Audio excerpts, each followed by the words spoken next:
Marriage is until death. When a man and a woman give themselves freely and totally until death, they're open to life before God. That is a bond that no man can separate. Things can go bad in marriages. They're human. Yes, we receive the graces of the sacrament to sanctify the spouses, to keep holy the marriage bed, to raise the children in the faith. But things happen. Bad things happen. Humans sin. The option that is not available is divorce. Divorce is not an option. Divorce is bad for society. It's bad for the spouses. It's a mortal sin. It's a grave sin. The sanctification of the spouses, your own salvation, if you're married, depends on your fidelity, your vocation, your commitment to your spouse. And it is your job to get your spouse to heaven. It is your job to do everything possible to get your children to heaven. And divorce is simply not an option. If there's physical abuse, sure, separation is a possibility, and you should seek wise counsel before separating. Speak to a priest, speak to a good Catholic psychiatrist or counselor. But divorce damages the children greatly. For the sake of the children, if only for the sake out of love for your children, make it work. Seek counsel, seek help. The statistics of children who have no father or whose father doesn't live the faith are very bad. They're very bad in many ways, not just sociologically, but spiritually. Let alone when both parents abandon the sacrament of holy matrimony, great spiritual damage and emotional and psychological damage is done to the youth. I work with young people, and many times when they tell me their testimonies, a large part of their testimony for the rest of their life they carry with them that their parents were divorced. And it's tragic, and it requires a lot of grace to help them to overcome those wounds. Do for couples. What can we do for couples who are living in partnership, who have never been married? Can they receive Holy Communion?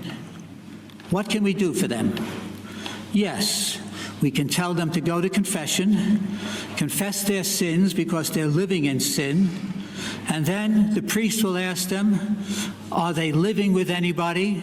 And if they say yes, the priest has to say to them, because you're in this situation, I cannot absolve you until you leave this situation, get out of this occasion of sin, and you come back to me, having told me that you're now separated from your partner, and you're living away from him, and you're sorry for your sins.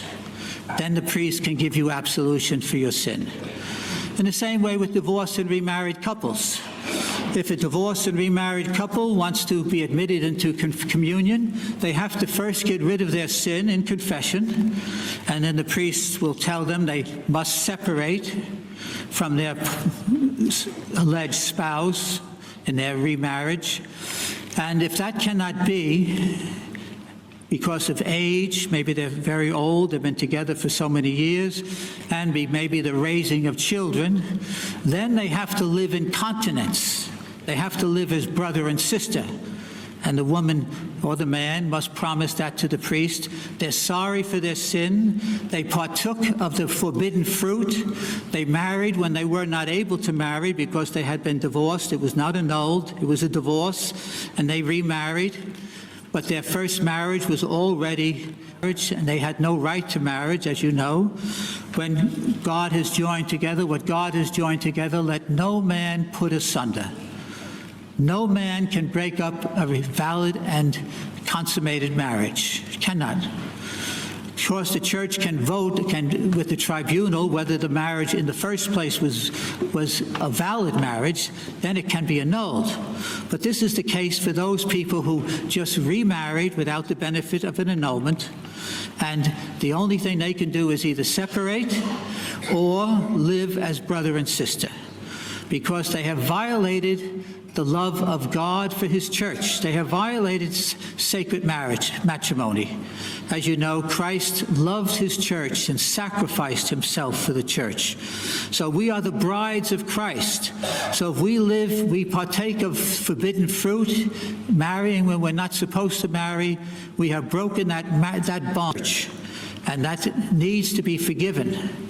And the only way it can be forgiven, as I said, for a divorced and remarried person is if they separate, or, if that's not possible, if they promise to live as brother and sister, which is not an impossibility. I've had several people come to me over the years, and they've understood the situation, and they realize that they're not allowed to partake of the conjugal relations in marriage because they're not married.